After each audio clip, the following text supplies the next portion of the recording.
Hello everyone, this is Vikas Patil. This is the 10th chapter of grade 9, Denudation. This is the second session of this chapter. In this session, we are going to look at the second and the third stage of river. Let's look at some of the misconceptions. First one is many people might think that all rivers form delta when they meet the ocean. Well, that's not true. There are certain factors that decide whether the river forms a delta or not. Then river delta has only fresh water, which is also not true, because river water, especially when it meets the ocean, it has inflow of saline water into it. So which is what makes delta having fresh as well as saline water. Next, all the sediments carried by the river are deposited in the delta.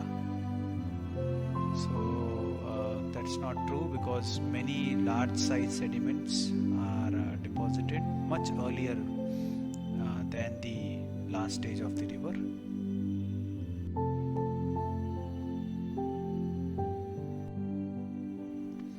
The first obvious question that comes to our mind is, what happens when the river leaves the mountain or the hill? Well, the moment it leaves the steep slopes of mountains or hills, it enters the middle course. That's the second stage of the river. So here the river enters plains.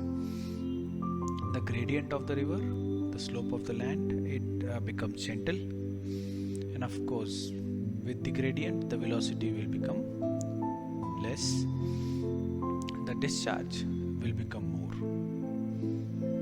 The valley will now not remain deep and V-shaped, it will become U-shaped. The path of the river here, since the river has lost the velocity, river will not be able to make a straight path, so it will meander, means it will take loops and go around the obstacles. Work of the river will be basically to transport the sediments. River will have very less erosion, and of course deposition will also be limited. Landforms, we can see alluvial fan, meander, oxbow lake, floodplains, levees. Let's look at them.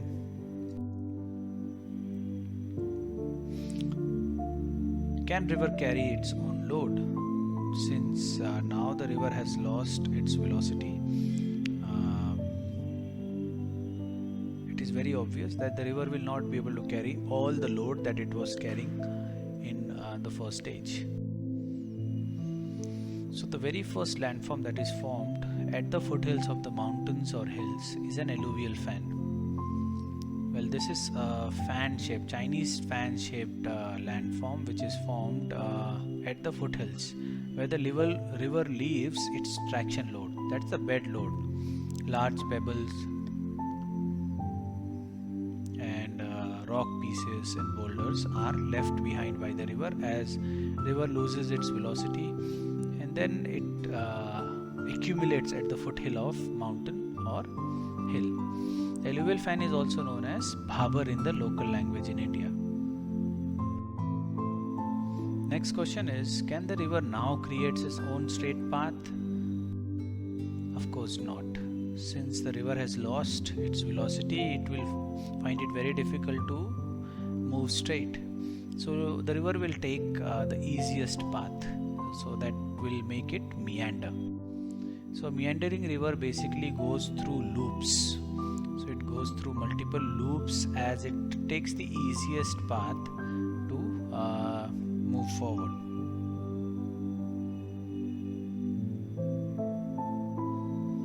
So you see here the river is basically going through series of loops.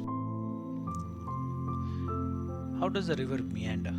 Let's look at it. Basically, whenever river takes a loop, it will have the inside of the loop, the water moving slower, and the outside the water is moving faster. So slower water, as we know, cannot cause lot of erosion, so inside the loop there will be lot of deposition as the water is slow. Outside the loop there is faster water, and which causes lot of erosion, and that's why this side of the river will not have any deposition, but it will erode, and this will also be deep water. So you can see the cross section here. A, that is the inner side, which is less deep, and B, which is outer side, which is more deep, and the water is also faster. So of course the inner bank of the river would be much safer, and the outer bank would be dangerous.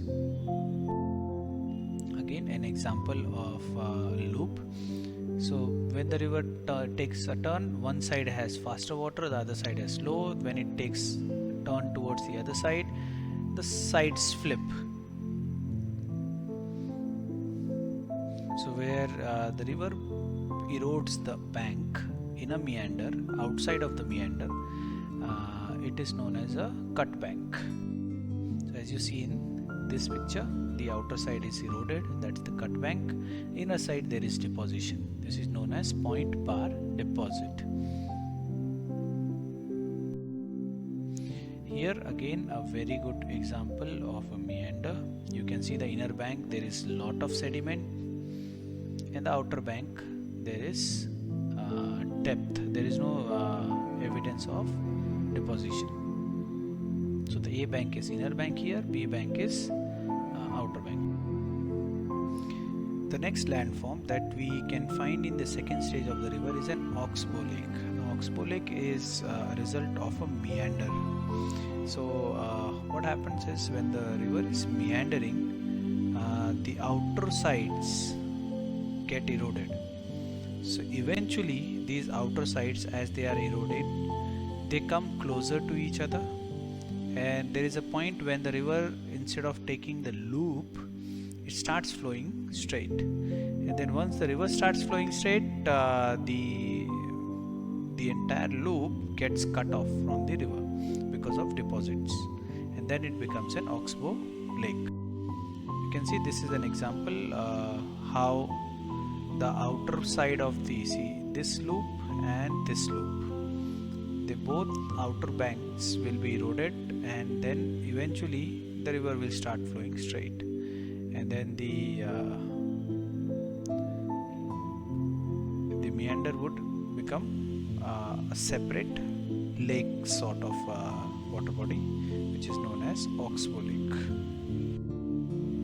You can see an example of an oxbow lake. This is the river flowing. Of course, once upon a time the river must be flowing through this path, but now it has found a direct path. So now this is an oxbow lake. Next stage of the river, that's the last stage of the river, which is the lower course. Here again the river is flowing through plains. The gradient here is almost flat. The velocity is very less. Discharge of the river is maximum here, because all the water is now flowing very slow together. So the river looks very huge. The valley here, rivers cannot create any depth in the river valley. It actually creates a floodplains. The path of the river can't even move in the form of a single stream. So it actually divides into multiple distributaries. Work of the river can only deposit in this stage. Landform seen, river at this stage can form delta, floodplains and estuary. Braided channel, when the river goes very slow, it actually divides into multiple streams and then joins again. Such type of channel is known as braided channel. It looks like the stream splitting into multiple parts and then joining again. So that's basically a braided channel. Okay, it can be visible in multiple stages, but more in the lower stage. next and the very important landform that the river forms in the lower stage is the delta. Delta is basically a triangular shaped landform at the mouth of the river, where the river is meeting a stagnant water body. Stagnant water body could be a lake, could be an ocean. So river has to fulfill certain requirements to form a delta. First is river must originate from a highland, from where it can bring lot of eroded material. So it should have a lot of eroded material, that is load should be ample. Then at the end where the river is meeting the ocean or another water body, the gradient must be absolutely flat. Then the ocean where the river is meeting, the ocean should have a broad continental shelf. If it has shallow narrow continental shelf and deep one, then delta will not be formed. Then there should not be any big lake or reservoir in the way made by the river.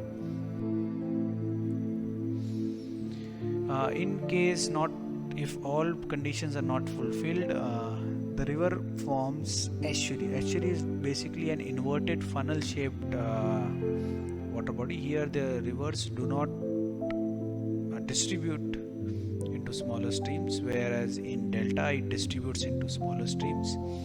Here river, if the river doesn't have ample load, it will not form delta, it will form an estuary.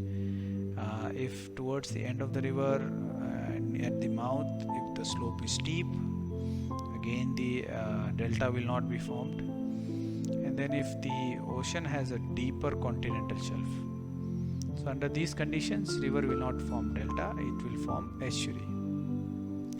Yeah, one more. It is possible that the lower course of the river is rocky. So under the rocky lower course, the river would definitely move faster. Well, that was all about the work of river. I hope you enjoyed. In the next session, we will look at the work of wind. Thank you.